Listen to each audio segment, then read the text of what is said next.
Hi, this is Mike Sweeney from Saber Coaching, coming at you with another story from beyond the edge. Crossed over the threshold, taken on the solopreneur and startup strategy world, and this one's going to be a little bit darker as I'm a few weeks in, and I'm going to call this the beyond the edge of imposter syndrome. I think we've all felt that before when we get into situations where we're not quite sure if we're the right person for the task.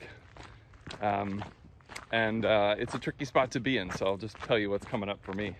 The last video I did was the edge of overwhelm, so I think I've moved past overwhelm. I'm probably still feeling it, but now that I have a sense of what needs to be done, there's several things that I'm not sure I know how to do. And I'm usually able to figure stuff out, but there are people who are better at it, and I don't like that feeling of gosh, maybe I got in over my head.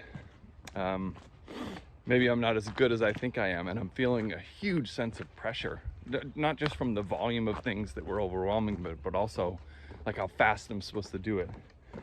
And a couple people said to me recently, two different sources, man, you put a lot of pressure on yourself.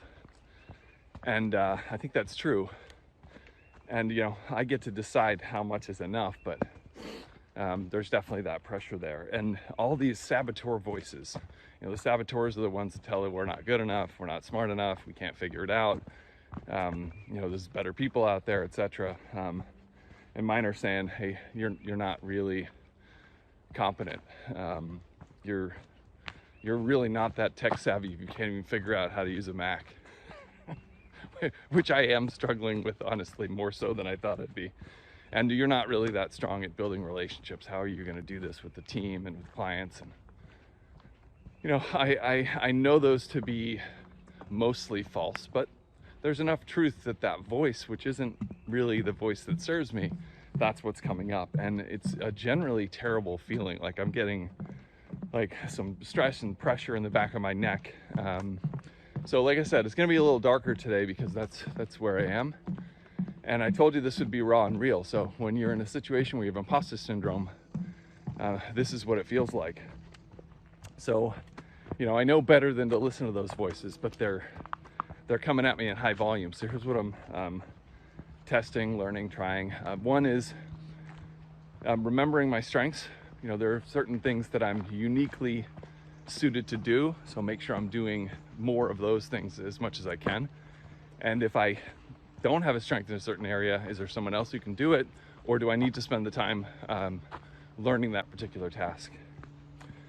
I have found that concept of the heliotropic principle, plants grow in the direction of sunlight. If I'm in an area where I'm feeling strong, it's likely to have a better outcome and kind of shake me out of a funk. Second is, and I said this in the Beyond the Edge of Overwhelm, just being patient and giving myself time to learn. It's only been a couple weeks. I'm not going to have it all figured out. Another is communicate, and I said this again in Overwhelm, but communicating what's going on, where I am, where I feel like I need some support, where I feel like I need some time to grow. And here she comes. Here comes Snickers. And then the last thing is just having a little bit of self-compassion, or maybe even a lot of self-compassion. So that means giving myself the time to learn, speaking to myself in a helpful, gentle voice, and being encouraging. Like simple things, you got this.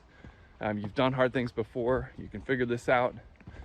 And all of that, the self-compassion is the key to giving myself the space to show up how I want to show up and build the relationships the way I know I can build relationships. So when I feel that pressure, and I can feel it physically in the back of my neck, I've had it for a couple weeks now.